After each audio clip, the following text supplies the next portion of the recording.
الحمدللہ رب العالمین والصلاة والسلام علی سید المرسلین اما بعد فاعوذ باللہ من الشیطان الرجیم بسم اللہ الرحمن الرحیم۔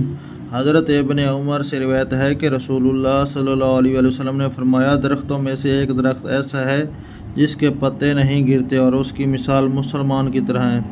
پس تم مجھے بیان کرو وہ کون سا درخت ہے؟ پس لوگوں کا خیال جنت کے درختوں کی طرف گردش کرنے لگا۔ حضرت عبداللہ نے کہا کہ میرے دل میں یہ خیال آیا کہ وہ کھجور کا درخت ہے۔ بس میں شرم محسوس کی۔ پھر صحابہ نے عرض کیا، اے اللہ کے رسول، آپ ہی بتا دیں وہ کون سا درخت ہے؟ تو آپ صلی اللہ علیہ وسلم نے فرمایا، کھجور کا درخت ہے۔ کہتے ہیں پھر میں نے اس بات کا تذکرہ حضرت عمر سے کیا تو انہوں نے کہا، اگر تو کہہ دیتا کہ وہ کھجور کا درخت ہے تو یہ میرے نزدیک فلاں فلاں چیز سے زیادہ پسندیدہ ہوتا۔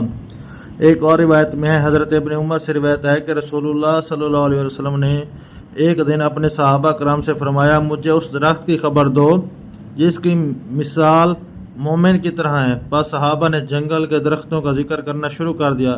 ابن عمر نے کہا، میرے دل میں یہ بات ڈالی گئی کہ وہ کھجور کا درخت ہے۔ پس میں نے اسے کہنے کا ارادہ کیا، لیکن میں وہاں بڑے لوگوں کی وجہ سے بات کرنے سے ڈر گیا۔ جب وہ سب خاموش ہو گئے تو رسول اللہ صلی اللہ علیہ وسلم نے فرمایا، وہ کھجور کا درخت ہے۔